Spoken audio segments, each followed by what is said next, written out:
Bonsoir chers téléspectateurs. Heureuse de vous savoir nombreux à l'écoute de votre émission Le Monde Inconnu. Nous continuons avec la méditation, solution à nos problèmes. Je vais laisser le soin au professeur Emmanuel Lipote, qui est le concepteur de cette émission, de nous dire de quoi il est question ce soir. Bonsoir professeur. Bonsoir Georgette Mboumé. Alors ce soir nous allons parler de la spiritualité, ontologie, Oui. ontologie, la spiritualité et l'ontologie de l'adultère. D'accord. Donc, l'ontologie d'adultère. Alors la deuxième partie de la chronique, l'ignorance et la sexualité, ou alors l'ignorance de la sexualité. Voilà, du moins, ça va se corriger avec la diffusion. C'est-à-dire les gens qui vont nous suivre vont bien comprendre ce que vous voulez dire, parce que il y a des fois, il y a beaucoup de choses dans la tête. On pense d'abord à ce qu'on a à dire à la suite et non à présenter.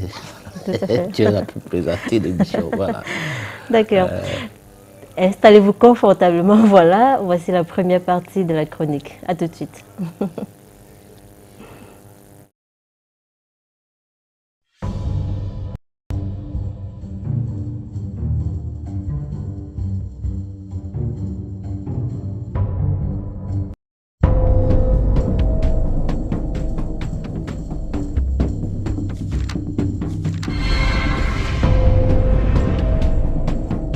Méditation, la solution à nos problèmes. Chapitre 44. Spiritualité et ontologie d'adultère. Au cours de l'édition précédente, la deuxième partie de la chronique que nous vous avons proposée était portée sur la polygamie et la monogamie.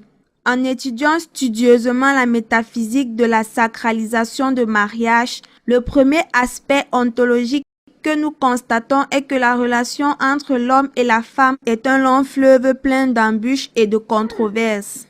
Les embûches ou obstacles, synonymes de difficultés à l'épreuve desquelles déchoit des fois tout projet de mariage, sont autant d'ingrédients qui empêchent le mariage de trouver sa dimension sacrée. D'ailleurs, très souvent, au cœur même de la vie de couple, se trouve toute une mouvance occulte indescriptible et faite d'obstacles insurmontables, anathèmes, fétiches, sorcellerie, envoûtement, etc. Toutefois, le mariage chez certains individus cache autant de secrets susceptibles de mettre certaines personnes dans une situation difficile, voire dangereuse. Mais au-delà de toute forme de tabou populaire et religieux, allons vers quelques connaissances métaphysiques. Il est question de voir les choses qui s'attachent à l'étude ou qui se mettent en phase avec la théorie qui s'explique que l'être est essence de vie indépendamment d'autres phénomènes de son existence. Ceci permet de comprendre le pourquoi y a-t-il autant de controverses à en faire face. Pour comprendre la cause de ces controverses, on doit ressortir les contextes ontologiques qui servent de socle dans les rapports plus ou moins conjugaux liant deux personnes. Ces rapports se traduisent par un lien spécifique vis-à-vis du tissu social dont une personne en est originaire. Aussi le tout confondu dans un grand ensemble de contacts qui embrassent et influent bien de personnes au cours de la vie, d'étape en étape, tout au long de leur existence. En définissant la spiritualité par rapport au mariage comme disposition de fusion entre l'homme et la femme, il nous revient de souligner qu'elle est une quête d'un sens à adopter à l'intérêt de sa vie. Que ce soit la polygamie ou la monogamie, le mariage ne doit pas empêcher à une personne d'aller dans la quête de soi, qu'au finish, que cette personne puisse être à même de parvenir à une auto-révélation de soi. Elle implique de s'écouter et de se sentir en vue de bénéficier d'une bonne dose de vibrations positives électromagnétiques universelles. Parce que devenu un être humain, vous serez d'abord cette personne qui est en harmonie avec elle-même. C'est une suite logique que d'admettre de vous occuper des autres et de partager. Tout doit se passer en vous, autour, au-dedans et au-dessus de vous. Tout est sacré que grâce aux vibrations positives qu'il produit en établissant une union avec d'autres existences. C'est à ce stade que commence l'étude sur l'ontologie de l'adultère, car être en harmonie avec tout ce qui existe pour donner sens à sa spiritualité, c'est accepter tout ce qui entoure soi. La nature, les animaux, les autres êtres humains est évocateur et interpellateur. Accepter que tout est d'expression divine fait planer en vous un champ magnétique. Alors vous deviendrez ce laboratoire d'amour sacré qui s'expérimente avec pour objectif vivre avec tout ce qui existe. Et ce, parce que le but de la spiritualité est d'explorer profondément tout pour s'intérioriser avec l'éveil spirituel. Une conversion intime permettra l'accession à l'état de conscience qui se modifie durablement après avoir eu à se débarrasser de tout au profit de l'essentiel. Oui, se débarrasser du matériel, non parce que c'est un mal, mais que s'en attacher causerait des ennuis. Résultat, dans la pratique, avoir des maîtresses multiples, l'homme marié en particulier les plus riches, ceci est un acte d'adultère sans précédent. Est-il question de la spiritualisation de soi? Ou alors l'infidélité d'une femme par vengeance ou non a-t-elle cessé d'être considérée comme étant une trahison? Autant de questions dont métaphysiquement nous devons chercher des réponses par nous-mêmes. N'oublions pas que nous venons au monde par le sexe et qu'à maîtriser cet épiphénomène, il n'est que normal que nous puissions nous élever divinement vers les mondes supérieurs grâce au sexe. Comment alors? Professeur Emmanuel Glipote, à qui profite la polygamie? À l'homme ou à la femme? Non, ça profite à tout le monde. Hein. Il y a les femmes qui sont asexuelles.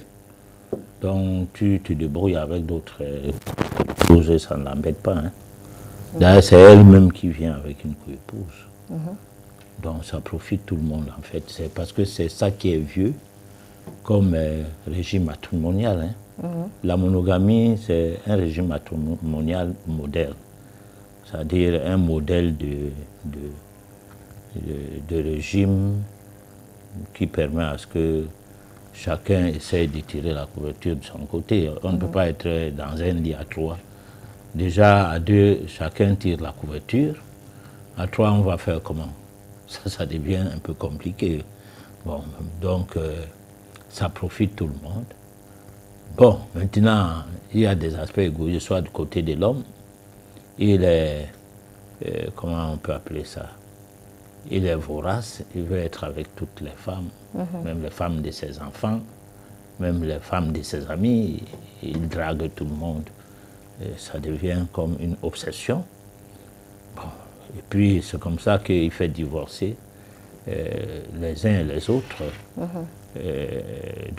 les unes et les autres, c'est-à-dire les femmes de ses amis, au profit du fait que ils te tiennent à l'écart comme maîtresse. Alors, donc, pour finir, toi aussi, tu te bats à faire un enfant, et quand tu fais un enfant, tu réclames la position de dame. Parce que tu sais qu'il y a les moyens, donc il va se débrouiller. Des fois, on doute que ce n'est pas son enfant. La femme insiste à ce que l'ADN soit mis en mal contre la personne, parce que la personne est un promeneur sexuel. Il va partout et puis il fait des enfants, il ne sait pas. Où il n'a pas fait l'enfant, où il a fait l'enfant. Il est partout en train de faire des enfants, donc il n'y a pas de problème chez la personne en question. Donc moi je dis, la polygamie profite tout le monde, et la polygamie est nuisible aussi pour tout le monde. Voilà. D'accord. Et quels sont les ingrédients qui empêchent le mariage de trouver sa dimension sacrée? Alors, les ingrédients qui font à ce que la dimension sacrée du mariage ne soit possible sont multidimensionnels. D'abord, deux fois, il n'y a pas le mariage. C'est-à-dire? C'est-à-dire que la femme est dans le mariage par soumission. Moi, quand j'interroge les femmes, il y en a qui disent qu'au départ, c'est sa maman qui l'avait amené à être en contact avec l'homme qui a été finalement son mari, avec qui elle a fait des enfants, mais elle n'a jamais aimé l'homme-là. Mais elle ne contredit jamais sa mère de sa vie. Tout ce que sa mère trouve bon pour elle, c'est ce qu'elle fait. Alors donc, elle s'est habituée à l'homme, tout simplement. Bon, il y a ça comme aspect. Il y a un autre aspect que la motivation.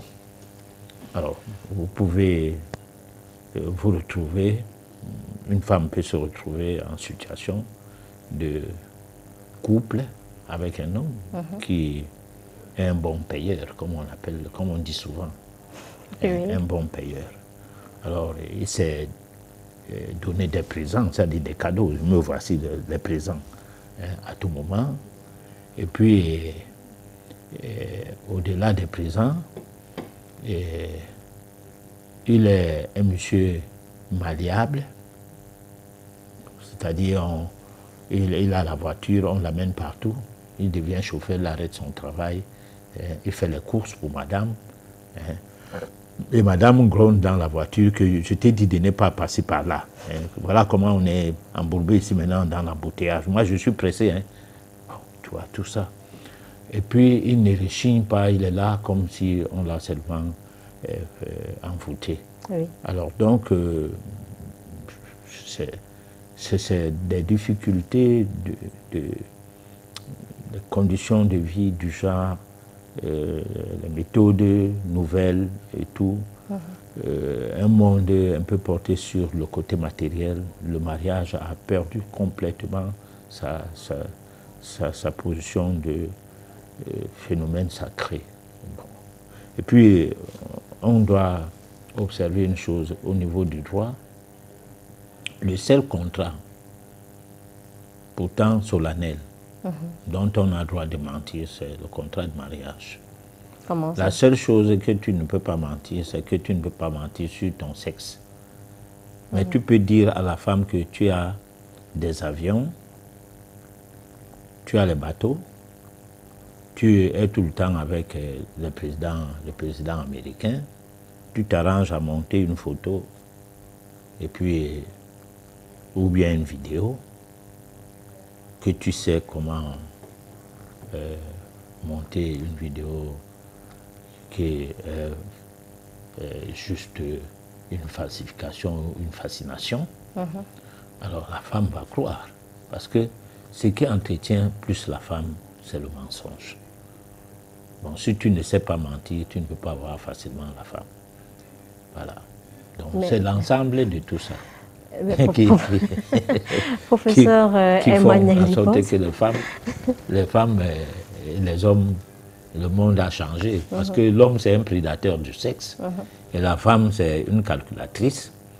Bon, alors deux personnes se rencontrent, chacun tirant la couverture de son côté, de sa manière. Alors ça fait que sur 100 femmes qu'on rencontre, peut-être 10% seulement sont des femmes qui attendent l'homme pour le mariage. Le reste, c'est des aventures. Voilà. Mais finalement, professeur, le mariage, à vous entendre parler, n'est pas sacré. Finalement, si au départ, l'homme va sur la base du mensonge et vice-versa, il n'y a plus le côté sacré. Oui, le mariage, parce que si nous parlons de la spiritualité et l'ontologie d'adultère, comme nous le voulons ce soir, c'est pour expliquer que, en quelque sorte, le mariage est inutile. En quelque sorte. Mais sauf que il y a des choses, des phénomènes qui se passent dans la vie de tout un chacun qui font en sorte que il peut se marier sans même comprendre qu'est-ce qui lui est arrivé. Donc sans prendre aucune décision au départ de se marier, au moment où il s'est marié là. Ça arrive comme ça. Alors, maintenant, à quel moment on peut lier la spiritualité au mariage? C'est au moment où l'homme et la femme ont la même réponse spirituelle, c'est-à-dire la même donne, la même manière de voir les choses sur ces plans-là. Alors si la vie de l'homme est plus liée à la spiritualité. Quand je dis l'homme, c'est homme avec grand H, c'est-à-dire femmes, hommes. Si nos vies sont celles de pérenniser l'acquis, qui est le soufflet de vie que nous avons reçu à la naissance, et que c'est ce soufflet de vie-là qui est sacré en nous, et que c'est cela que nous devons préserver, et que l'union que nous allons établir avec un partenaire ou une partenaire doit aller dans le sens à ne pas perturber le fonctionnement de notre essence de vie. Parce que le sens de vie, c'est ce qui nous permet de savoir manger, de savoir dormir, de savoir faire du sport, de savoir faire un certain nombre de choses qui, à la fin, idéalisent notre quotidien et nous permet également d'acquérir un plus dans notre divinisation. La divinisation, c'est prendre un chemin spirituel qui fait en sorte que on ne puisse pas commettre des erreurs du genre à devenir des fautes, mais des erreurs tout à fait normales, parce qu'on ne peut pas vivre comme des êtres parfaits, mais plutôt comme des personnes qui subissent le fait d'évolution. Parce que le fait d'évolution commence sur la base du bébé qu'on a été, de l'enfant, de l'adolescent, de l'adulte, du vieillard. Toutes ces étapes-là, c'est des étapes d'évolution d'année en année. Alors, au-delà de cette évolution qui se vit comme une manière de grandir, il faut maintenant une évolution spirituelle. Il ne faut pas seulement gagner en taille, gagner en porte-monnaie, gagner en responsabilité sociale, gagner, on ne sait pas moi quoi, mais gagner comme protecteur de la vie. Et le protecteur de la vie ne doit pas seulement voir la vie en lui, il doit avoir la vie en ses semblables. C'est-à-dire, l'œuvre que tu mènes est beaucoup plus pour le collectif et non pour toi-même.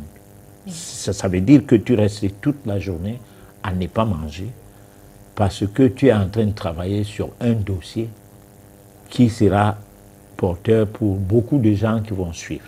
Par exemple, si on reste toute la journée à pondre une chronique, et que cette chronique a une portée, et que la portée de cette chronique apporte quelques modifications dans la vie de plus d'une personne, bon, ça n'a pas été un sacrifice pour rien. D'accord. Voilà. D'accord.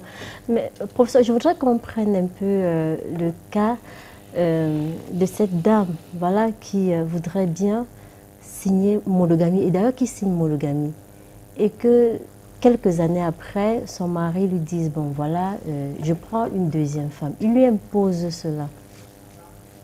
Alors, des fois, ça peut être normal, des fois, ça peut être que la petite de dehors, on appelle, excusez-moi, la njomba, aurait peut-être, dans le jargon local. Oui, aurait peut-être mis le monsieur dans la bouteille. Dans ce cas, qu'est-ce que la femme de la maison peut faire pour ramener son mari? Bon, alors, il y a d'abord qu'on ne peut pas mettre quelqu'un dans une bouteille alors que lui-même n'est pas prédisposé d'entrer dans une bouteille. Ça veut dire quoi? Ça veut dire que nous qui faisons la voyance, parce que là, je peux me prétendre ce titre-là ou bien cette manière de parler. Nous savons qu'il y a des gens qui sont captables, sont terrain fertile à certaines pratiques occultes, pratiques de sorcellerie, envoûtement, magie noire et bien d'autres. Il y en a d'autres qui ne le sont pas. C'est-à-dire qu'il faut beaucoup œuvrer pour pouvoir l'atteindre. Alors c'est dans cette catégorie de gens qu'on trouve beaucoup de gens qui vont à l'église. Parce que c'est des personnes qui sont fragiles. Oui. Bon. Maintenant, quand tu as expliquer comment ça peut bien être que tu t'es marié avec une femme, vous êtes en harmonie, mais il se retrouve que tu sois avec une autre, au mépris des engagements pris au départ avec celle qui est à la maison. C'est d'abord, je dis, une prédisposition. Parce que celle qui te prend n'a pas eu la maison facile et difficile. Elle t'a pêché, allez, paf, tu as pris. Et maintenant, elle te donne donc ce que tu voulais. C'est-à-dire, tu voulais que tu sois charmé. Elle te charme. Bon, maintenant, comment s'en prendre? Toi, la femme qui est à la maison. Oui. Alors, si ton mari est charmé, c'est que tu dois mener une étude pour savoir de quelle manière les choses se sont passées, sans s'alarmer. Bon. Et cette étude, ça fait partie du fardeau qu'on appelle karma de ta vie, c'est-à-dire c'est que ta vie est faite de tribulations comme épreuve, et non de tout casser, de tout gâter, comme pour se venger contre cette femme-là. Non, c'est comme les gens qui, parce qu'il a vu un homme avec sa femme, il se bat à travers la femme. Non. Il faut prendre ta femme et lui poser la question, tu veux quoi? C'est elle qui doit répondre, parce que l'homme-là ne l'a pas forcé. Si quand même l'homme-là a forcé, et que tu n'ailles pas à la base de ce qui est la cause, hein, c'est-à-dire la cause première de ce forcing-là, tu vas te battre avec tous les hommes, chaque fois, et un jour, tu vas perdre ta vie, parce que tu as trouvé un plus fort. Bon, donc, même dans la magie, dans les fétiches, il y a des plus forts. Alors, se mettre dans la logique de récupérer ta femme, ton mari, de gré ou de force, en faisant certaines pratiques, soit vous perdez à deux, c'est-à-dire la Njumba n'aura pas cet homme, toi aussi tu ne l'auras pas, parce qu'on peut te donner les choses à lui donner pour qu'il mange. Et quand il demande de doser, tu doubles la dose. Pourquoi? Parce que tu as dosé la première fois, rien n'a changé. La deuxième fois, comme tu veux que ça soit vite fait, tu doubles la mise. Il y a eu des cas comme ça, c'est légion.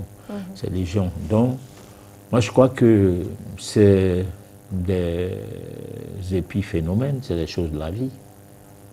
Il faut les gérer. Si tu veux divorcer, tu divorces. Parce que tu ne peux pas supporter comme ça. Mais ça veut dire que tu étais possessif, tu n'aimais pas l'homme. Parce que celui qui aime une personne est tolérante et accompagne la personne jusqu'à la sortie du tunnel. Celui qui n'aime pas, tu ne fais pas sa volonté, elle se retire. Ou bien elle est dépassée par les événements, elle dépose. Carrément. Et là, on a perdu du temps à prouver à qui que ce soit, ici et là, comme quoi on est amoureuse. Alors que non. Et tout le sacrifice qu'on a eu à mener, la récolte est que tu t'es dévoilé. Mais professeur, la femme. C'est son mari. Non, on n'a pas un mari comme un bic. C'est son mari. C'est son mari, en quelque sorte, on peut dire comme un bic. Ils ont signé monogamie, professeur.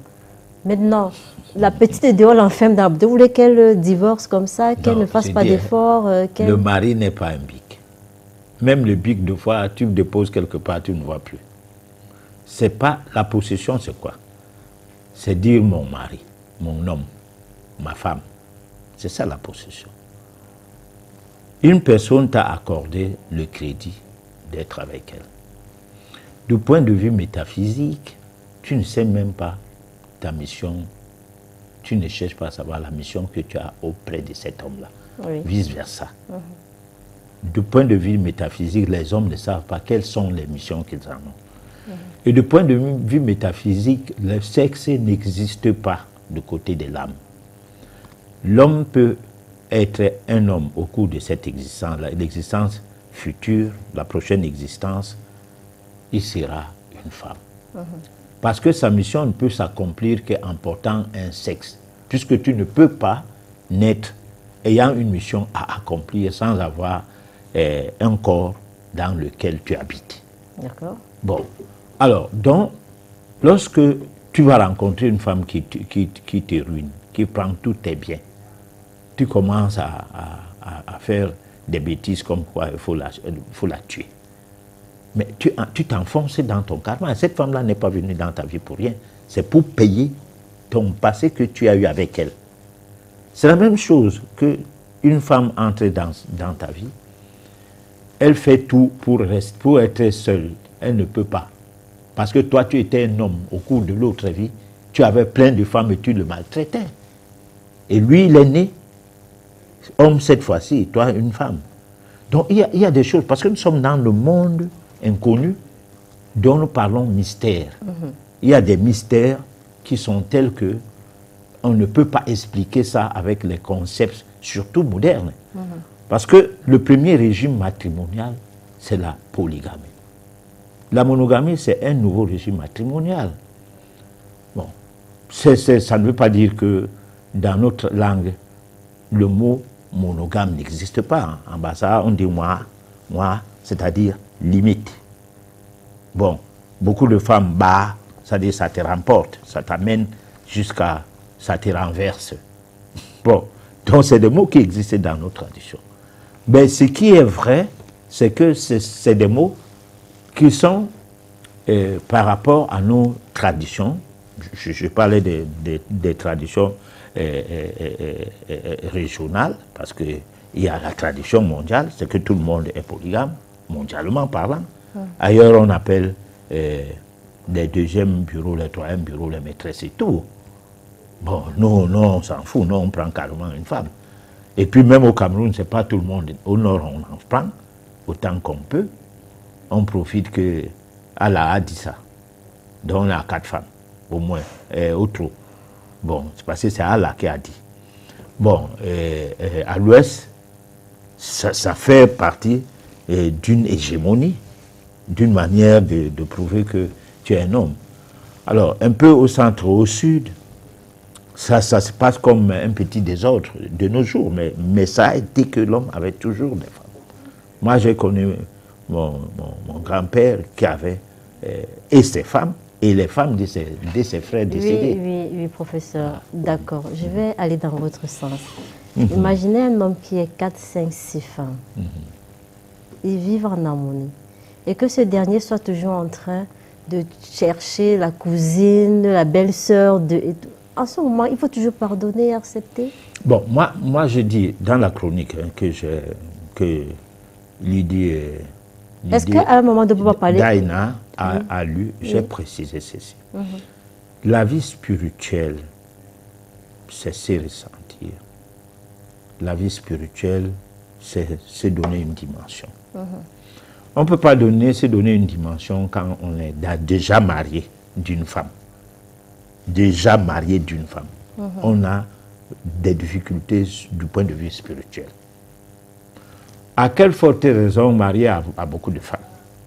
Parce que je ne suis pas là pour faire l'apologie d'un genre de régime matrimonial. D'accord. Je suis là pour essayer d'expliquer que si nous voulons nous marier, faisons d'abord les tests d'affinité pour voir.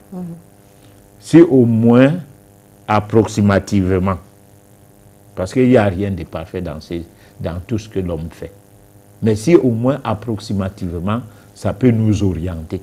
Parce que tout à l'heure, quand les questions vont commencer à tomber, les gens ne vont pas dire, bon, je vais faire mon test d'affinité, tu vois comment. Non, ils vont dire, comme tu disais là, tu posais ta question là, que on a envoûté mon mari, je fais comment? Fais d'abord le test d'affinité pour savoir si c'était ton mari. C'est d'abord la première chose, parce que mon mari... Mais professeur, peut-être qu'avant de se marier, cette dernière... On a fait quoi? On a fait le test d'affinité. Non, c'est faux. Mais professeur... Non. J'ai dit non. Parce que si tu fais le test d'affinité, tu sais que ton mari, c'est un pala-pala. Tu acceptes ça au départ. Non, à quel moment on parle d'obsession et à quel moment on parle de malédiction? Alors, le moment de malédiction, c'est un moment assez complexe. Parce que si ton père ou ton arrière-grand-père ou ton grand-père a posé des bases, le genre que la Bible dit que le mal que vous faites, je vous retournerai ça jusqu'à la 4e génération. Mais tu payes des fautes généalogiquement que tu ne sais pas d'où ça vient. Soit toi la femme, soit toi l'homme. Parce qu'il n'y a pas que la femme à souffrir d'une relation. Il y a des hommes, d'ailleurs, la femme ne souffrait pas du tout. Si vous voulez faire un voyage, c'est toi qui payes le transport aller-retour, tu payes la chambre d'hôtel, tu donnes à manger, tu as acheté le sac, tu as acheté les paires de chaussures, parce qu'elle dit, bon, comme on part, je pars avec telle paire de chaussures, en revenant, je reviens avec l'autre. Et une autre paire doit être dans le sac pour marcher en ville avec, et puis il me faut une paire de babouches. Sinon, je ne voyage pas. Tu obtempères pas, tant pis. Toi, tu veux voyager avec elle. Elle ne te supplie pas. Bon, donc, à un moment donné, la femme peut se retrouver dans n'importe quel coin du monde, être commandeuse. C'est-à-dire, c'est elle qui commande cette famille. Pour le peu qu'elle s'est mariée à l'aîné et l'aîné a les moyens, qu'elle soit de quelle couleur de peau. Donc, les femmes ne souffraient pas. Elles souffraient pour accoucher les enfants, pour qu'on dise qu'elles sont des sexes faibles, et elles comprennent ça, elles plient les oreilles, alors qu'elles sont plus fortes. Bon, ce n'est pas le coup de poing. Alors, donc, pour dire vrai, je dis ceci. Cessons de croire que les choses qui nous arrivent par hasard, premièrement. Cessons de croire que c'est d'autres gens qui sont méchants vis-à-vis de nous. Nous, on est bien. Soit ton mari est méchant vis-à-vis de toi, toi tu es bien. Soit les gens de l'extérieur, la belle famille, les ci, les ça, qui sont à la base de vos problèmes de famille, ou les amis. Ah mais non, vous êtes vous-même à la base de vos problèmes. Parce qu'au départ, vous avez fait un choix du genre, sa tête me dit. L'autre, sa tête ne me dit pas. Hein? Bon, je ne veux pas de vieux, je ne veux pas de jeunes, je ne veux pas ceci. Mais tu fais un choix à partir de quels critères? Tu ne veux pas ce que Dieu te donne, mais tu as prié Dieu après pour dire, bon, écoute, mon mari. Mais Dieu dit, mais ce n'est pas ce mari-là que je voulais te donner. Tu as décidé d'être avec cet homme. Supporte. Hein? C'est comme un enfant qui veut toucher une flamme brûlante, que c'est une flambée d'or, c'est quelque chose de très merveilleux, c'est quelque chose de merveilleux à ses yeux. Donc c'est normal qu'il embrasse même ça, pendant que sa maman lui refuse qu'il ne fait pas ça. Hein? Souvent, si c'est une flamme de bougie, on laisse un peu que ça touche la flamme, qu'il soit brûlé pour apprendre la leçon. Hein? Parce que nous avons des leçons à apprendre dans nos vies de couple, qu'on refuse d'apprendre. On force le passage. Tu peux être avec des hommes, premier homme, tu manges bien, tu vis bien et tout, tu veux te marier, tu dis, il faut mal le camp. Deuxième, troisième, quand tu arrives à un certain âge, tu peux retrouver un homme qui, lui, il est porté dans ses affaires, il ne s'occupe plus du sexe. Le sexe, c'est quelque chose comme un ingrédient pour qu'il retrouve son équilibre et puis ça le buste pour travailler. Bon, alors toi, tu es resté dans le registre que tu n'avais pas été très sexuel, hein, parce que tu te préservais pour le mariage, mais tu étais pourtant avec les hommes. Bon, et que parmi ces hommes, il y avait ton mari dedans. Hein, tu ne l'as pas eu. Simplement parce que, bon, il fallait que ton karma se confirme et s'affirme. Bon, donc moi je pense que le problème que nous abordons ce soir, l'ontologie d'adultère, c'est un phénomène qui voudrait dire que nous tous, nous sommes en relation d'adultère. D'accord. C'est-à-dire l'homme comme la femme, personne n'est marié. Parce que c'est des rencontres karmiques, en quelque sorte, et qu'on arrange comme ça. Bon, si vous entendez bien, la famille va même dire que ton mari t'a donné le tobassi, donc t'a charmé. Ou l'inverse. Parce que parfois même on est étonné comment deux personnes peuvent s'entendre, à la limite. Voilà. D'accord, il est temps de passer à la deuxième partie de la chronique. Ignorance et la sexualité. L'ignorance et la sexualité sacrée. Au cours de notre existence, tout ce qui est essentiel pour la vie de tout un chacun, le sexe par exemple, peine à bénéficier d'une étude approfondie sans tabou. Il nous est donc pas facile de savoir assez de choses tant sur nous-mêmes, sur les autres, moins encore en ce qui concerne l'univers. À bien des égards, l'homme voulant dominer sur ses vis-à-vis, il s'est plongé lui-même dans une sorte de confusion entretenue par le labyrinthe de ses suppositions, par un manque de connaissances spirituelles et divines, houspillé en profondeur par sa grande ignorance de ce qui est dans l'ensemble indispensable pour mieux vivre. Suite à ces prismes de la bêtise consistant à servir ou à se servir à tout prix de ses semblables, il a fini par créer une hégémonie de prééminence impérialiste.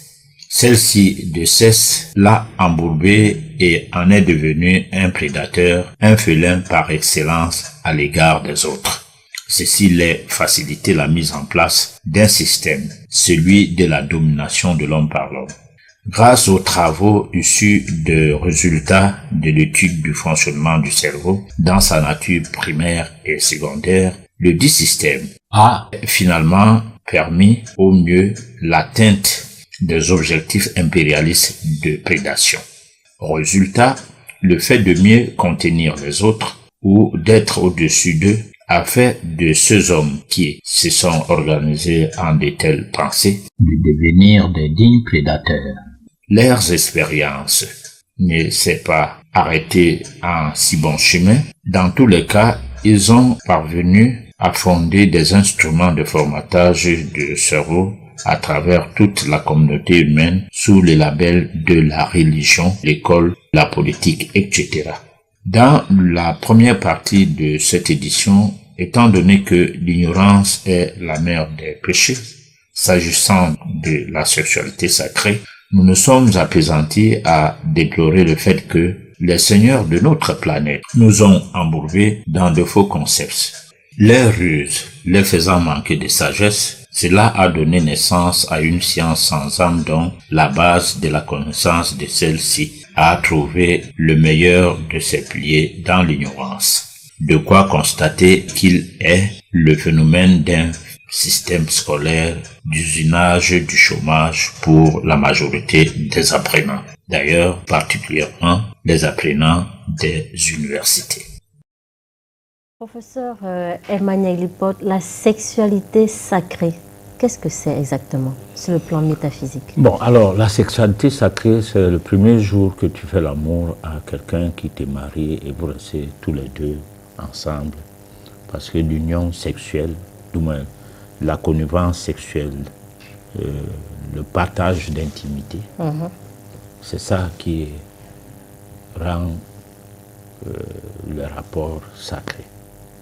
Bon, maintenant, quand ça devient un problème ou ça devient une aventure sexuelle, bon, chaque fois que tu te mets avec une personne de sexe contraire, tu te maries à chaque fois.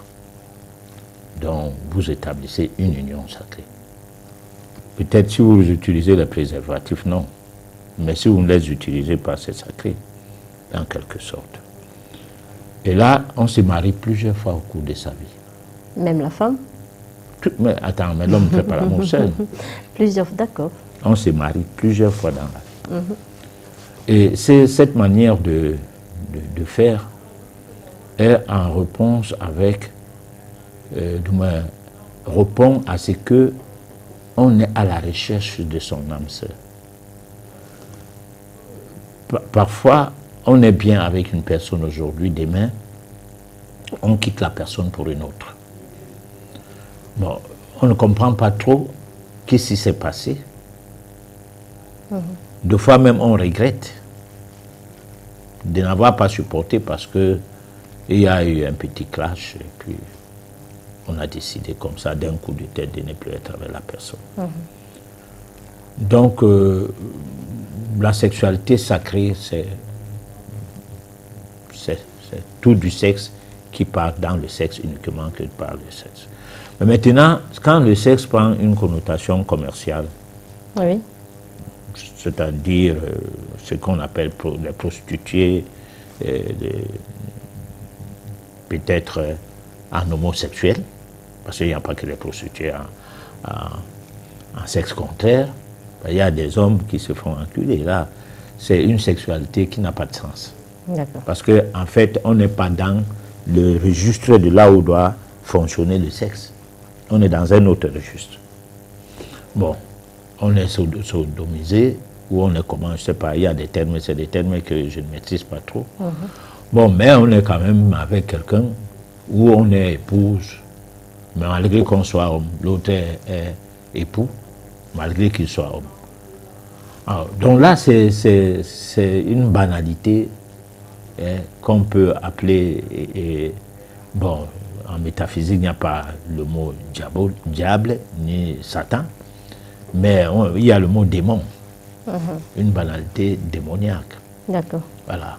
Comment s'élever divinement vers les mondes supérieurs grâce au sexe? Alors là, c'est rencontrer une personne qui t'accompagne. Comment ça? C'est-à-dire, vous ne posez pas l'acte sexuel pour la jouissance, mais vous posez l'acte sexuel pour la méditation. C'est quoi la différence? La différence est que ce n'est pas comment je peux appeler ça, l'éjaculation chez l'homme qui est important, ni la jouissance chez la femme qui est important. Ce qui est important, c'est de conjuguer des efforts pour bien synchroniser les énergies que vous avez en vous et que l'autre aussi a. Et tout cela dans le but de redimensionner votre être intérieur. Les êtres intérieurs, les mettre ensemble et faire en sorte qu'ils se ressentent. Parce que là, le sexe n'est plus charnel. Il prend une autre dimension. Et c'est cette dimension-là qui transpose votre contact, c'est-à-dire le contact de l'homme et de la femme, à un autre prisme qu'on peut dire que c'est la sexualité spirituelle.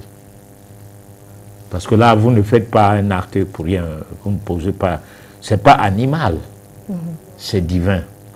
Parce que là, vous faites un acte d'homme. Parce que tout ce que nous faisons, c'est animal.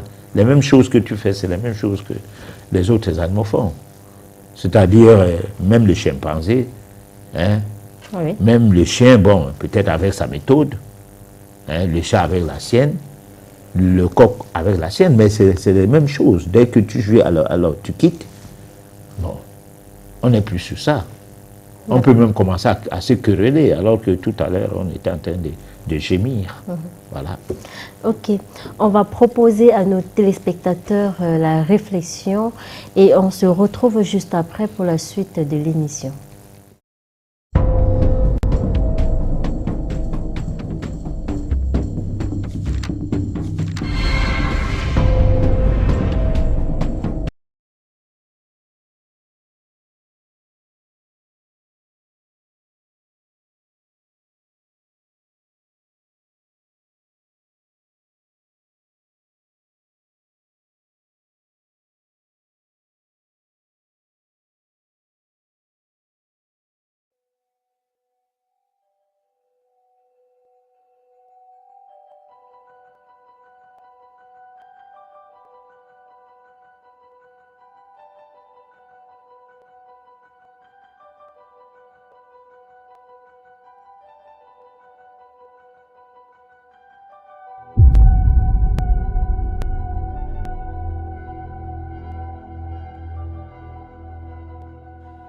Selon une étude de la Direction de la Recherche, des études, de l'évaluation et des statistiques, entre 350 000 et 460 000 événements indésirables graves se produisent chaque année à l'hôpital.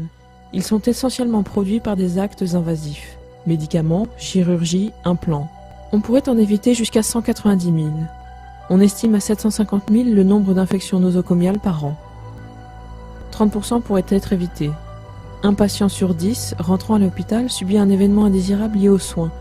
Selon l'Organisation mondiale de la santé, 30 000 patients décèdent tous les ans d'accidents médicaux dans nos hôpitaux. La Fédération hospitalière de France estime qu'il y aurait entre 200 000 et 400 000 opérations chirurgicales inutiles en France tous les ans.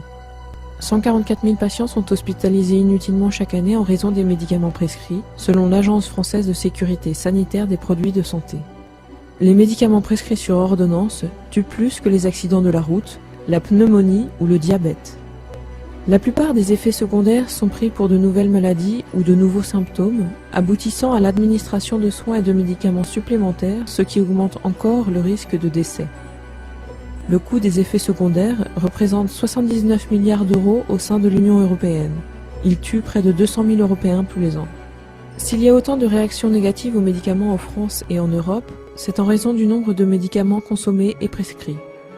De nombreux patients se voient prescrire une foule de médicaments aux dosages variés et aux effets contradictoires qui peuvent interagir et provoquer des réactions bien plus graves lorsqu'ils sont combinés. Nous avons atteint le point de saturation pour la prescription des médicaments. Nous sommes arrivés au stade où toutes les eaux testées contiennent des restes mesurables de médicaments. Les tonnes d'antibiotiques utilisées dans l'élevage de fermes, qui se répandent dans toutes nos rivières, donnent aux bactéries présentes dans les systèmes de traitement des eaux une résistance accrue aux antibiotiques. On retrouve ces bactéries dans nos réserves d'eau. La France détient le record de la consommation de médicaments en Europe. Les pharmacies distribuent tous les ans plus de 1500 unités de médicaments par patient contre 1000 en Allemagne et 750 en Italie. En 2010, 50 boîtes de médicaments ont été prescrites par personne en France, ce qui fait plus de 3 milliards de boîtes de médicaments vendues dans l'année.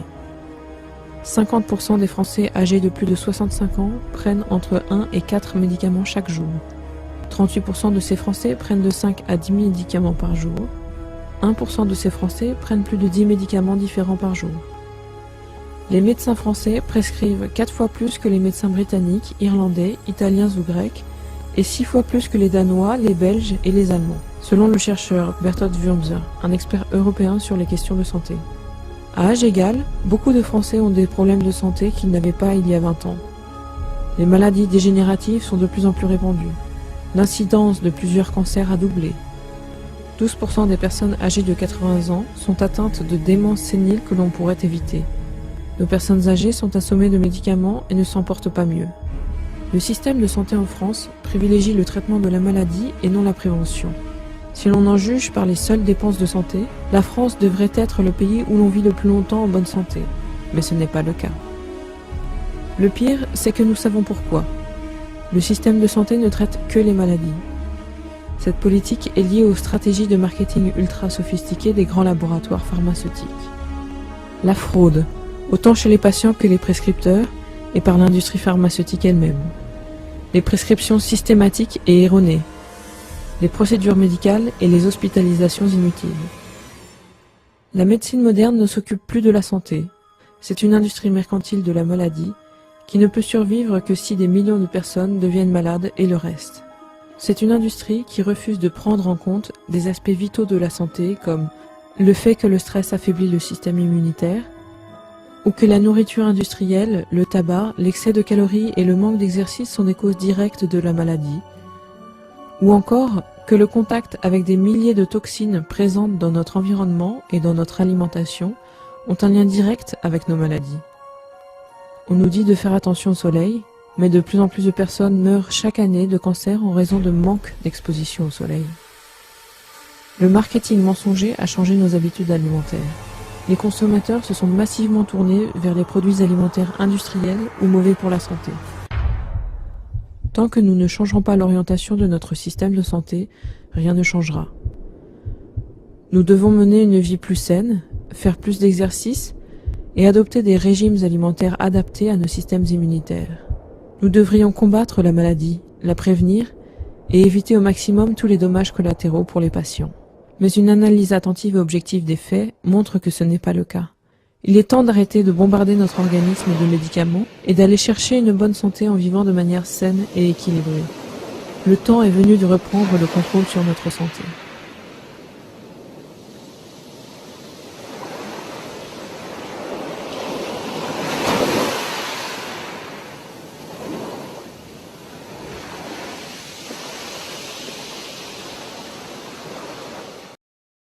Professeur Emmanuel Hippolyte, votre réaction par rapport à cet élément? Non, mais c'est bon quand c'est les Blancs eux-mêmes qui disent les choses. Parce que des fois, je me vertais à dire les mêmes choses comme ça, ici, là. D'aucuns disent que c'est un fou. Alors, le médicament n'a jamais guéri quelqu'un. Le médicament soigne, mais ne guérit pas. Soigner veut dire quoi? Caresser au sens du poil. C'est-à-dire entretenir la maladie et maintenir quelqu'un à l'état de client. Oubliant qu'un client n'est pas en danger, mais un malade est un homme en danger. L'assistance à personne en danger, la non-assistance à personne en danger devrait être un crime. Oui. Ou alors est un crime, mais ne l'est pas dans les hôpitaux ou dans le système médical. On ne t'assiste pas ou on t'assiste mal. Tu meurs, tu meurs. Alors, les histoires du diabète et tout, l'hypertension, le cancer et tout cela, c'est des maladies modernes. Mais si tu dis ça à un médecin noir, il va te rétorquer pour te dire que si l'Afrique n'avait pas ces maladies-là, c'est parce qu'il n'y avait personne pour tester. Bon, mais eux, ils disent que c'est des maladies modernes, c'est-à-dire des civilisations. Civilisation veut dire le progrès technique. Le progrès technique veut dire des maladies dues à l'élévation technologique, c'est-à-dire le degré de toxicité né du fait que pour boire un comprimé, il doit briller. Oui. Pour manger du sucre, il doit être blanc. Un sucre noir n'est pas bon. Ainsi de suite, c'est-à-dire que tout doit être propre. Alors, le genre de propreté qui détruit toutes les substances nutritives sur ce qui a été prélevé du sol, transformé dans une usine, dans une beauté pas possible, mais bourré de nanoparticules, c'est-à-dire des additifs alimentaires, qui vont provoquer une nuisance jusqu'à transformer nos cellules en cellules mutées, donc entraînent des mutations du génome. C'est tératogène, ça fait avorter, ou bien ça fait couler les fœtus. Tu prends une grossesse, à peine quelques mois, ça sort parce que tu prends les sucreries que tu appelles les jus, donc qui sont les tas de colorants qui n'ont rien à voir avec les plantes, mais on appelle ça les jus. Et là, tu vas voir les E102, tartazine. Et si tu lis qu'est-ce que c'est, si tu as la chance de savoir comment on fait la recherche, alors tu vas tomber de nuit, mais attends, mais tu vas dire, mais donc tu faisais une grossesse, c'est sans doute ça là qui me fait problème. D'accord. Voilà, donc il y a des dames qui sont toujours en train d'aller de marabout en marabout, de médecin en médecin, n'ont pas de possibilités de rester, du moins de voir une grossesse se développer en elle. On incrimine tout le monde, mais la quantité de colorants que cette dame-là prend par jour, c'est en des litres. Elle ne comprend rien sur ça. Elles n'ont même pas la malchance d'avoir des règles douloureuses comme certaines femmes. Qu'en prenant le colorant, elle avait des règles, les règles vont me faire mal. Elle a au moins été alertée. Voilà. D'accord. Chers téléspectateurs, vous avez la possibilité de nous envoyer les messages via les numéros qui s'affichent au bas de votre petit écran. C'est le SOS téléspectateur.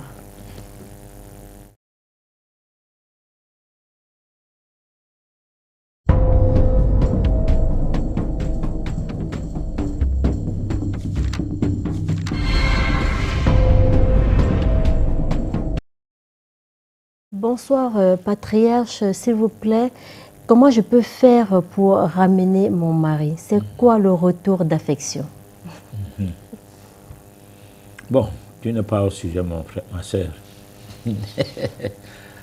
Elle est dans le sujet. J'ai dit tout à l'heure que dès que la phase de jeu de questions-réponses va arriver, donc l'interactivité sera là, on va suivre des messages déjà.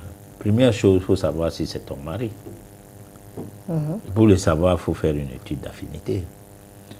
Si en faisant l'étude d'affinité, vous constatez, du moins, si on vous fait l'étude d'affinité, parce que vous ne ferez pas ça vous-même, vous ne pourrez pas. Sauf si vous pouvez le faire vous-même, il n'est pas interdit d'en faire vous-même. Alors, là, vous saurez si c'est votre mari ou pas. Mais si vous êtes déjà marié, la chance de faire cette étude, c'est que vous savez déjà qui c'est.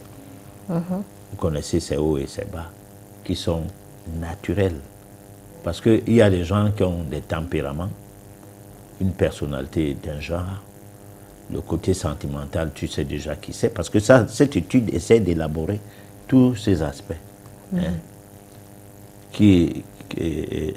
La thématique de vie de la personne part du fait de qui c'est, son expression en termes de personnalité, en termes de sentiments, en termes de maladie, comment il agirait lorsqu'il trouve du travail. Tout cela, son tempérament, dans le tempérament, ses qualités, ses défauts, son chemin de vie, qu'est-ce qui est prévu dans sa vie. Bon, et puis maintenant, l'aspect cyclique de sa vie, c'est-à-dire de tel âge à tel âge, qu'est-ce qui était prévu par rapport au mariage, par rapport aux études scolaires, par rapport à la vie professionnelle et tout. On est censé comprendre sa vie. Et si on fait la même chose pour son vis-à-vis, par rapport à la vie que vous menez, quelque chose va changer parce qu'il y aura des choses que, en disant cette étude, tu vas dire, mais attends, mais je t'ai dit souvent que voilà, ce que je t'ai dit souvent, regarde ça. Bon, tu n'acceptes pas. Si monsieur a fait cette étude ne nous connaissant pas, comment il dit la même chose que j'ai l'habitude de dire? Bon, ça va se discuter que mais il n'est pas Dieu. Arrête ça, il écrit n'importe quoi. Bon, tout comme intérieurement, on va dire non, ça je m'y reconnais. Et cette étude a dit bien des choses qui se révèlent de ce que je sais de moi et de ce que je ne sais pas. Alors là, on commence à faire attention. Parce qu'on sait déjà avec qui on est. Voilà. Donc dis-moi qui tu es, qui tu côtoies, je te dirai qui tu es. Donc tu vas commencer à changer pour être comme celui-là même avec qui tu vis ensemble. D'accord. S'il vous plaît, veuillez éviter les appels pour le moment. Vous pouvez appeler hors antenne. Pour le moment, ce numéro est réservé aux SMS. Alors, bonsoir, patriarche. Je suis du Congo-Brazza.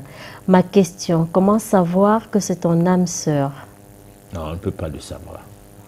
C'est seules les personnes évoluées qui peuvent le savoir. Ce n'est pas les histoires de... Bon, comment je peux appeler ça? Du 14 février. Donc, Saint-Valentin. Ce n'est pas ces histoires-là. C'est très profond. L'âme sœur, c'est ton double. Et ton double peut même être un homme. Au moment où nous parlons là maintenant. Et il n'est pas avec toi. Il est quelque part d'autre. Voilà. Bonsoir, patriarche et mon beau-père en même temps. Ah bon? Ma deuxième femme n'arrive pas à concevoir depuis 5 ans que je suis avec elle alors que j'ai des enfants avec la première. Alors, il faut voir si elle n'a pas eu des règles douloureuses qui l'ont amené à boire les anti-inflammatoires. Parce qu'il y a certains anti-inflammatoires en disant la notice, on t'avertit.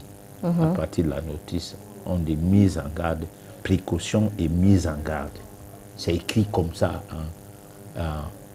en lettres en gras. Ne prenez jamais ces médicaments si vous voulez faire des enfants. Donc, il faut savoir supporter ces règles douloureuses. Et il y a des femmes donc, qui ont passé tout leur temps bagarrer contre les règles douloureuses en prenant les Antadis, les ibuprofènes, les ci, les ça. Bon, pour finir, leur appareil gynécologique est abîmé. Bon, donc là, tout ça, il faut maintenant... on est souvent étonné qu'on a fait tous les médecins du monde jusqu'à aller aux États-Unis et tout, on revient à un bredouille. Bon, on peut avoir donc les praticiens maintenant et ils essayent de donner aussi leur poudre sans suite, simplement parce qu'il faut refaire complètement comment je peux appeler ça, les cellules. Hein, parce que quand c'est tératogène, ou on a bu des produits qui vont abîmer la possibilité, du moins qui vont empêcher la procréation, pour faire simple. Alors, il faut peut-être une cure de détox, peut-être, si ça va parvenir à régénérer les cellules. Voilà. D'accord. Bonsoir, professeur. Ma question est celle de savoir si l'utilisation des préservatifs lors de l'acte sexuel exclut nécessairement sa sacralité, depuis extrême nord Cameroun. Ah, tu ne peux pas avoir ta femme, tu comment utiliser les préservatifs. Les préservatifs, c'est pour aller s'amuser. Si tu trouves que ton sexe, c'est pour t'amuser, bon, tu peux utiliser le préservatif. Mais si ton sexe, tu te considères, si tu as de la personnalité, bon, tu n'utilises pas des choses comme ça. Parce que tu n'es pas obligé d'aller avec n'importe quelle femme. Voilà. Mais, professeur, comment faire pour ne pas avoir des bébés? On fait des arrêts coït où on suit le cycle de la femme. On n'est plus à l'époque où on ne connaissait pas ces choses-là. Bon, mais si au cas où il y a des femmes qui prennent les grossesses, même quand elles voient ses règles, quand elle est en période de menstruée, bon, là, dans ces cas, il ne faut donc pas faire l'amour à cette femme-là. Parce que tu ne dois pas faire l'amour juste pour t'amuser toute ta vie. Un jour, le bébé va venir. Il faut donc pas... Tu n'arrives pas à faire d'arrêt coït. On ne doit pas faire... Les préservatifs, tu ne peux pas utiliser. Tu t'attends à quoi? Mais professeur, l'arrêt coït, il paraît, je peux me tromper, que ce n'est pas bon pour la prostate. Oui, ben pour l'homme, ce n'est pas bon, mais c'est lui qui s'engage à vouloir faire des choses comme ça. Parce qu'il veut le plaisir et il veut aussi donner le plaisir à son vis-à-vis. Ok, bonsoir patriarche. Comment faire pour vous rencontrer? J'aimerais faire un test d'affinité avec mes deux épouses. Alors là, le numéro qui sert d'MSS. D'SMS, voilà. Ça va servir également à nous écrire ou bien à appeler hors antenne. Voilà. Donc comme ça, quand quelqu'un a des ambiguïtés, c'est pas à l'émission qu'on peut tout dire, simplement parce que nous n'avons pas assez du temps et puis la télé n'est pas une clinique pour les consultations, sauf ceux qui ont des émissions à sensation, à sensation pour consulter les malades. Ok. Après un rapport sexuel avec une femme, je me sens diminuée. Je sens comme si j'ai perdu ma puissance. Comment faire pour protéger cette chose que je sens souvent perdre? Caras depuis Marois. Non, la personne va appeler hors antenne. Il y a la consommation de certains aliments. Quand on mange trop de viande, que l'essentiel de son alimentation s'est basé sur des protéines animales. Alors on n'a pas assez de vitalité dans le corps, parce que c'est des cadavres qu'on mange comme ça. Même si on en mange depuis l'enfance, ça veut dire qu'on a donné une orientation à ces cellules de fonctionner avec. Et là, on est plus en train de prendre des repas caloriques et non nutritifs. Parce que la calorie, c'est quelque chose qui réchauffe le corps. D'accord. Et donc, ça ne nourrit pas. Mais sauf qu'en prenant des calories, on ne meurt non plus. Okay. Voilà. Moi, c'est Lionel Mani de Yaoundé. Et comment faire pour se protéger des personnes qui font des rites pour tourner la tête des hommes? Non, il ne faut pas aller vers ces personnes-là. Voilà. Si par exemple, tu sais que tu sors de la maison pour faire tes choses, pas faire tes choses, ne pas par là où il y a les gens qui vont te faire tourner la tête. Si tu causes avec une personne qui commence à poser certaines questions, en femme avertie ou bien en homme averti, arrête la personne directement. Ou bien alors quitte le milieu. Ok. C'est parce que s'il faut qu'on donne une recette, alors ça va nécessiter à ce que on sache pourquoi cette recette-là et pourquoi pas une autre. Voilà. Ok. Est-ce que l'homme a deux cœurs? Et en plus, est-ce que Dieu avait dit à l'homme qu'il quittera son père et sa mère et s'attachera à sa femme ou à ses femmes? Et enfin, le mariage est une institution de Dieu, oui ou non? Et comment explique-t-il sa réponse? Ça là, Simon. Mais là, c'est le discours d'un colonisé spirituel. C'est-à-dire les gens que la France est venue leur donner un héritage de Jésus ici. Et elle est partie avec l'ivoire, avec l'or, avec l'uranium. Et l'uranium l'a permis à devenir une puissance militaire. Avant 1960, avant l'uranium d'Afrique, la France n'était pas une puissance militaire. Mais nous, on a trop prié. On est puissance de rien. Bon, donc ce genre de discours ne correspondent pas à une personne qui comprend ce qu'elle cherche. Dieu n'a parlé à personne, les gens ont écrit leurs livres. Et dans ces livres-là, il y a un côté spirituel, il y a un côté scientifique, il y a un côté social. C'est-à-dire, ça vous apprend, surtout l'Ancien Testament, à mieux vous comporter dans le mariage, à mieux... Bon, tout ça, c'est un trésor. On ne refuse pas, mais qu'on laisse Dieu tranquille. Parce que les histoires du Nouveau Testament, ça c'est Rome. Après qu'on ait tué Jésus, qu'on a vulgarisé son message de manière tronquée, parce que son message, Jésus, son action était nuisible pour Rome. Et c'est ce qui a fait que longtemps avant, on ne disait pas la Bible. Au moment où il a fallu commencer à lire la Bible, il fallait la falsifier.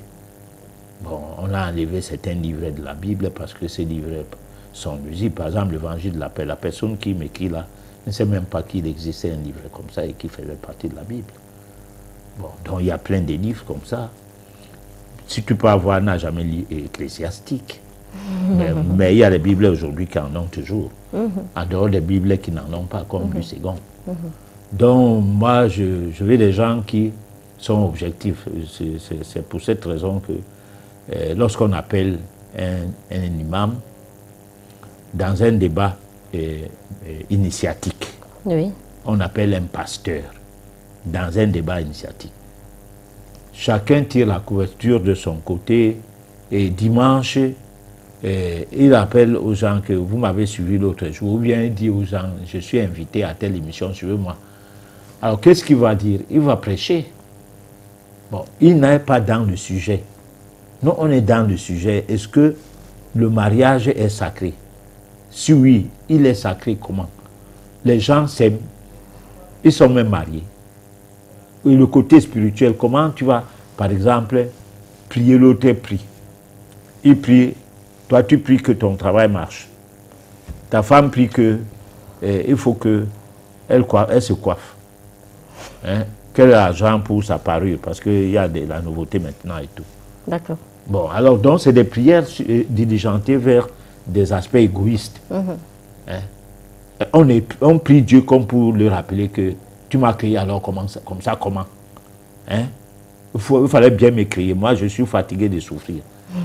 Alors, finalement, moi je dis souvent, si tu es de petite taille, tu pries, tu grandis. C'est que l'église là est vraiment forte. Si tu es né donc, que ta poche n'aura pas d'argent. Pris n'importe comment, tu n'auras rien. D'accord. Donc, il faut chercher à savoir l'orientation à donner à ta vie. Hein, l'orientation qu'il faut pour ta vie. Parce qu'en fait, l'évolution spirituelle n'a rien à voir avec tout ce que nous utilisons sur la terre. Donc, nous avons accroché nos cœurs à ça. L'évolution spirituelle peut marcher avec tout ce que nous utilisons sur la terre en rapport avec le fait que ça nous permet de nous élever. Par exemple, il faut les micros, il faut une caméra, il faut une télé pour pouvoir transmettre un message qui doit porter et ainsi qui doit aller loin.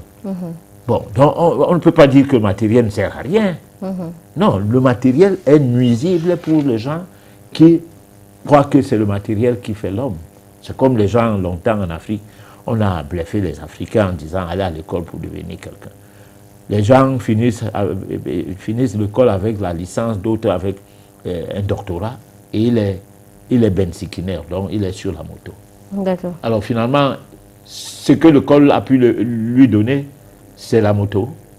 Ou bien tu es ministre et tu as tous les diplômes. Un petit garçon qui a passé tout son temps à taper sur le ballon, qui a refusé d'aller à l'école, qui était même en déphasage avec ses parents, qui voulaient qu'il aille à l'école, qu'il allait jouer, et qui, en jouant aujourd'hui, on lui fait la cour. Alors, vous voyez que ces choses-là, on ne nous a pas trompés. Dans certaines zones du monde, par exemple en Asie, tu trouves un enfant à 10 ans. Du moins, les enfants à 10 ans, ils ont un orchestre de musique. Oui. Et puis, les concerts, ils peuvent se retrouver avec 50 millions en un concert. Bon. Alors, ils ont étudié quand le baccalauréat, la licence, pour avoir 50 millions dans un concert. Donc, c'est autant de choses. L'auteur, il quitte le Cameroun, il ne peut pas taper les gens, il vient avec l'argent. Hein? D'accord. Patriarche, excusez-moi, patriarche, tout à l'heure, vous avez dit que si ça n'allait pas dans un couple, on pouvait divorcer. Alors, ça fait 10 ans que je suis avec mon, entre guillemets, mari. Nous avons 5 enfants ensemble. Nous avons toujours dit que ça serait sur le régime monogamie. Avant-hier, il vient me dire que sa mère, son père, ils ont décidé que ça sera polygamie ou rien. Patriarche, je ne peux pas supporter cela, je préfère rentrer chez mes parents. Bon, écoute, c'est ton mari ou c'est pas ton mari? Ce n'est pas encore son mari. Eux ont les enfants, non? Ils ne sont pas encore mariés. Attends, marié, ça veut dire quoi? Écrire un papier. Le papier, puis là, peut-être... Ah, mon frère, moi je connais les la gens, dot. il a un papier. La dot, peut-être. On a douté. On a douté. On a fait le papier. La femme est avec un autre homme. D'autres même, elle est veuve de quelqu'un d'autre. Pendant ce temps, elle a l'acte de mariage chez quelqu'un. Donc ces histoires-là, arrêtez ça. Le mariage avant, on n'avait pas besoin de papier. Et les gens se mariaient bien.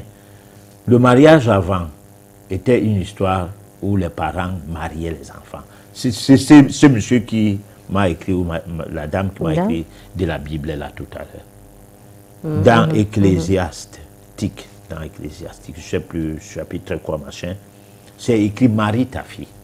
C'est-à-dire donne-lui en mariage. Parce que moi qui ai fait l'école jusqu'à classe de SIL, en 2 semaines, première semaine, j'ai beaucoup pleuré. La deuxième semaine, j'ai tellement pleuré qu'on a demandé à ma mère de venir s'occuper de mon dossier parce que je troublais les cours. Moi, quand je disais que marie ta fille, je disais, hé, mon frère, donc, la Bible dit qu'on doit se marier de sa fille. Non. Donne ta fille en mariage. Et à l'époque, il n'y avait pas de divorce comme il en est le cas aujourd'hui. Parce que les parents accompagnaient les enfants. Les parents étaient responsables. Oui. Aujourd'hui, il y a plein de parents qui sont responsables à rien.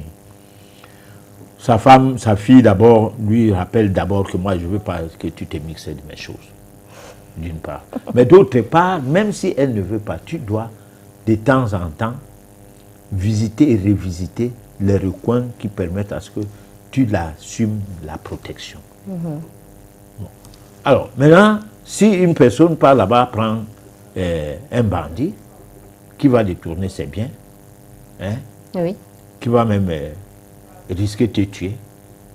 Ton compte en banque est vidé, tes voitures sont vendues et tout, alors que ce monsieur n'avait rien de tout ce qu'il te disait. C'est les voitures peut-être de ses amis qui venaient avec chez toi, vous dormez ensemble, et à un moment donné, tu lui fais confiance et tu es ruiné. Alors, tu ne vas pas dire que Dieu ne t'aime pas. Tu n'as pas été prévoyante. Bon, donc moi je dis, chacun doit tout faire pour qu'il dise entre Dieu et moi, il n'y a pas d'intermédiaire. D'accord. Bonsoir, patriarche. Je sortais avec un homme marié jusqu'à ce que je tombe enceinte. On a eu certaines discussions jusqu'à ce qu'il se sépare. J'ai accouché, il n'a pas réagi. 6 mois après, j'étais obligée de faire un retour d'affection pour qu'il revienne et s'occupe du bébé. Vu que je l'aimais tellement, ce qui a été fait. Jusqu'aujourd'hui, il prend bien soin de nous. J'aimerais savoir si cela va durer. J'ai fait cela pour qu'il regarde au moins le bébé qu'on avait tant voulu, pas pour nuire son foyer. Bon, de toute façon, il est revenu parce que il fallait qu'il revienne. Et tu n'as rien fait de mauvais. Je parle à la femme là. C'est un homme marié, professeur.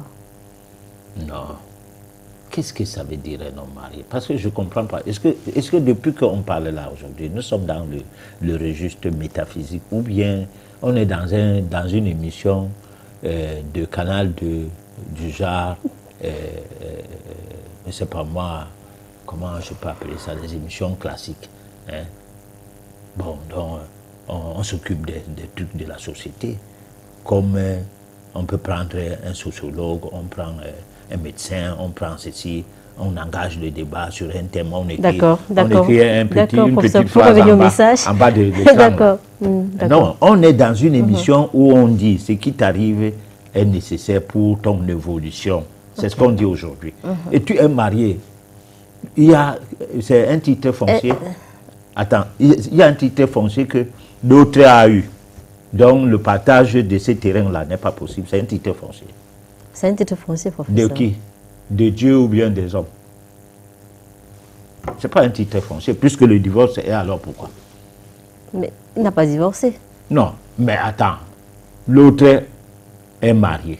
Il vient faire l'enfant avec une femme. L'enfant là ne meurt pas parce que c'est un enfant d'adultère. Hein? Il ne meurt pas. Dieu ne fait pas que, comme tu es né là, comme on a commis l'adultère, meurt. Donc, il doit abandonner l'enfant parce qu'il est marié. Non, on n'a jamais encouragé cela, professeur. Mais on n'a jamais encouragé qui? Les mondains. C'est les mondains, les gens qui ne sont pas souciés du côté spirituel de la vie. C'est-à-dire, l'humanisme n'existe pas. Chacun pour soi, Dieu pour tous. C'est ça. Donc, tu as un homme, c'est ton homme. Il ne doit pas aller aider d'autres femmes, d'autres familles et tout, même s'il a un peu. Non, c'est ton homme. Pourquoi il doit partager? Bon, alors, mais l'homme ne dit pas c'est ma femme. Quand la femme a son petit salaire, c'est pour elle, ses toilettes et les membres de sa famille. Bon, là, on est d'autres gens que toi, tu ne connais pas, qui ne sont pas de ta famille. Donc, il y a des velléités dans notre société qui sont telles que... Trahir sa femme, c'est aider sa femme? Hein? Trahir sa femme, c'est aider sa femme. Trahir comment? L'infidélité, c'est la trahison, je suis d'accord. Mais la fidélité existe comment? La fidélité existe chez la femme qui est égoïste, sexuellement parlant. Celle qui n'est pas égoïste, elle n'est pas fidèle. D'accord. Hein? D'accord. Quand une femme n'aime pas faire l'amour, même dans la maison, dans le lit conjugal, elle est fidèle à elle-même. Hein. Ok. Elle voudrait savoir si après avoir fait le retour d'affection, ça va durer. Non, mais ça doit durer le temps que ça doit durer. Non, il finira par partir. Ah ben non, je n'ai pas fait la voyance. Si je fais la voyance, je vais voir si ça sera comment. Parce que ce retour d'affection peut même être que l'autre commence à pratiquer pour qu'on abandonne l'enfant. Mais est-ce qu'elle était au courant, professeur? Peut-être la femme même à la maison n'était pas au courant. Bon, peut-être qu'une autre personne même était là. Parce qu'il y a les hommes, il y a plusieurs femmes, non? Toi, tu sais seulement que c'est la femme de la maison. C'est elle qui porte tous les problèmes. Alors que ce n'est même pas la femme de la maison. C'est même ta copine que tu connais très bien. Qui est encore avec elle, avec lui. Et puis, elle aussi, elle fait ses choses. Et ces choses-là retournent telles qu'on t'abandonne avec l'enfant. Tu pars faire les choses que tu vas faire, croyant que tu es en train de faire ça pour la femme qui est à la maison, alors que tu fais ça pour ta copine. Et on abandonne un peu ta copine pour s'occuper de ton enfant. C'est de bonnes guerres. C'est ça. Professeur. Oui. Vous le dites parce que vous êtes un homme ou bien... Essayez de renverser la situation. Attends, est-ce que tu as compris que j'essaie de faire tout pour que ce que je dis soit cohérent dans le sens que... Est-ce que ce que je dis, ça ne se passe pas comme ça? D'accord. Parce que si je dis une chose qui ne se passe pas comme ça, c'est là où je porte l'habit d'un homme. Bon, par exemple, l'adultère de l'homme est socialement admise. Et l'infidélité de la femme, non. C'est moi qui dis ça. C'est constaté. Tu as ton enfant garçon. Quand on cherche les femmes, tu fais seulement comme ça. Hein? Mais tu es contente. Mais quand ton mari cherche les femmes, tu es mécontente parce que ce n'est pas ton enfant. C'est ça, moi j'ai remarqué ça. C'est-à-dire, tu vois dans le foyer, la fille est surveillée, les garçons ne sont pas surveillés. Pourquoi? Parce que la fille, c'est un trésor qu'on doit bien garder pour envoyer quelque part, commencer à prendre l'argent. Le gars, on s'en fout. Bon, et puis le père, la mère demande que toi, tu es un garçon, tous tes copains ont des gars. La petite expression, moi, je ne t'ai jamais vu avec ton gars. Hein? Alors, ta mère est contente de te voir avec les femmes. Sauf quand tu te maries et que la belle-fille lui donne trop à manger. C'est là qu'elle commence à dire que non, pardon, ne me garde pas ma relation. Quand tu viens faire tes choses, c'est pardon. Hein? Pardon avec. Même pas trahir. Donc, encore qu'elle ne doit pas trahir, si elle trahit, elle garde le mariage de son fils. Mais dans son cœur, elle est contente. Et souvent, si sa belle-fille, sa bru, est le genre qui est un peu arrogante, ah, comment? C'est même la maman qui cherche la fille pour son fils. Hein? Pendant ces temps, la même femme qui a son fils, il lui cherchait les filles, les amants, ne voulait pas que son mari salue même une femme. Ah, dis donc, arrêtez ça. Hein? Arrêtez vos histoires de possession là. C'est pas de ça que je parle. Moi, je parle de comment est façonnée la vie du point de vue métaphysique, du point de vue mystique. Voilà. Ancien, j'ai un souci dans ma relation. Ça fait 4 ans que lui et moi, nous sommes ensemble et on a toujours des problèmes. On se sépare. À chaque fois, on se remet ensemble. Mais depuis un moment, c'est le trouble total. Récemment, on a eu des problèmes. On s'est séparés et il est revenu me demander pardon. Mais j'ai découvert que pendant notre séparation, il est allé renouer avec la mère de son premier enfant qui est actuellement enceinte de lui. J'ai besoin d'une orientation, je veux avancer dans ma vie et j'ai l'impression qu'il me cache quelque chose ou quelque chose est en train de vouloir arriver. Il est revenu et nous sommes ensemble, j'ai besoin de votre conseil. Alors moi, mon conseil est qu'il faut être ami à l'autre. Faire comme il s'est passé une histoire ici à Douala, à la douche. Il y avait une fille qui avait son mari s'était marié. Et son mari, au niveau de Carrefour Agip, c'est un quartier toujours de la ville de Douala, il y avait une jeune fille là qui s'est accaparée de son mari. Elle ne réussissait plus à voir son mari. Parfois, elle ne venait même pas manger, ni se laver à la maison. La nouvelle lui est arrivée que c'est à tel endroit que son mari va. Elle a pris la police, non, la gendarmerie de Bopi, composée avec 2 gendarmes et les donné à boire. Avec la complicité du chef qui était des gardes là. Ils sont allés à Carrefour Agip, dans le petit quartier qui est là. C'est un grand quartier maintenant, à l'époque c'était un petit quartier. déloger la fille là, amener les biens de la fille, tout ça à la maison, lui donner une chambre. Bon. Et dire à la fille, si tu veux rester, tu restes. Mais mon mari doit dormir à la maison, même s'il faille que vous dormez tous les deux à côté, moi je dors, il n'y a pas de problème. Ça, dans la même maison, j'ai une chambre avec lui. Mais l'autre chambre qu'on te donne là, si c'est seulement là-bas qu'il veut aller rester, c'est son problème. Mais pourvu que moi je le voie, parce qu'il ne peut pas abandonner ses enfants ici, m'abandonner et venir chez toi, rester, c'est pas normal. La femme était restée là. Le comble est que quand elle a cherché une troisième femme, la deuxième qu'on avait cherchée de cette manière, c'est elle qui était contre que cette troisième-là n'entrait pas. Bon, alors donc, il faut chercher à savoir qu'est-ce qu'on cherche.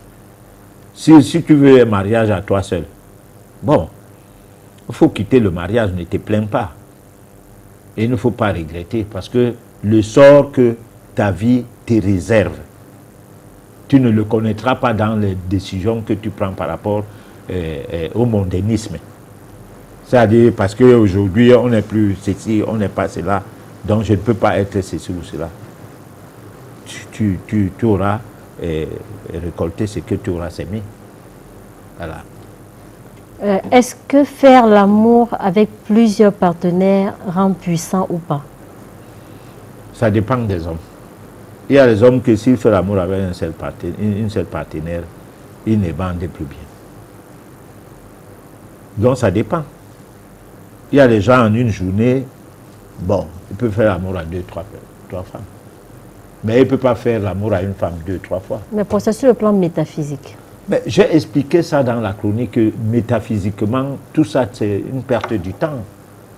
Parce que ça ne te permet pas de s'occuper, depuis l'édition de la semaine dernière, on a expliqué ça. Tu ne peux pas suivre plusieurs lièvres à la fois et t'en sortir. Déjà, tu ne peux pas vouloir t'élever spirituellement, tu t'es marié. Je viens de dire ça à l'entame de cette émission. C'est-à-dire le mariage, c'est un frein sur le plan spirituel, déjà d'une femme. À quelle forte raison de marier plusieurs femmes? La seule fois que tu peux te marier d'une femme ou d'un homme, toi la femme, qui a des velléités spirituelles, parce que spirituel ne veut pas dire aller à l'église des réveils. Non, ça c'est pas la spiritualité, c'est la divagation, je ne sais pas laquelle. C'est le désordre. Bon, alors, mais dire que tu mènes une vie spirituelle, tu ne manges pas n'importe quoi, tu ne bois pas, tu ne fais pas certaines choses, et tu es rangé, tu fais un petit sport, tu as un petit job, ou bien tu vends tes petits beignets, quand tu finis, tu viens, tu arranges de chez toi, tu n'es pas dans les histoires de commérage avec des voisines, hein. Tu t'occupes de tes enfants, tu t'occupes de ton mariage, peut-être que tu essaies de t'occuper de ton mari, lui n'est pas dedans. Alors, comment tu vas faire ta spiritualité va marcher lorsque tu es en train de stresser tout le temps, hein? Donc le mariage c'est un frein pour la vie spirituelle. D'accord. Hein? Il y a des fois qu'il faut faire des neuvaines, bon, pour essayer de ressourcer toutes tes énergies internes. Et pendant ce temps, il faut les faire avec l'homme pour pouvoir partager les lits. Et lui ne veut pas. Alors tu fais comment? Ok, professeur, on est arrivé au terme de cette édition. Quel est votre mot de fin? Alors, mon mot de fin, c'est que nous sommes toujours dans le registre de la méditation, la solution à nos problèmes. C'est que ce soir, on a prouvé que quand on est marié mal, on ne médite même pas. On ne peut pas méditer. D'accord. Et on aura la solution à ces problèmes comment? Sauf si on médite comme quelqu'un qui prie. C'est ça. Mesdames et messieurs, nous avons été ravis d'être avec vous ce soir. Donnons-nous rendez-vous mardi prochain à partir de 23h. D'ici là, portez-vous bien.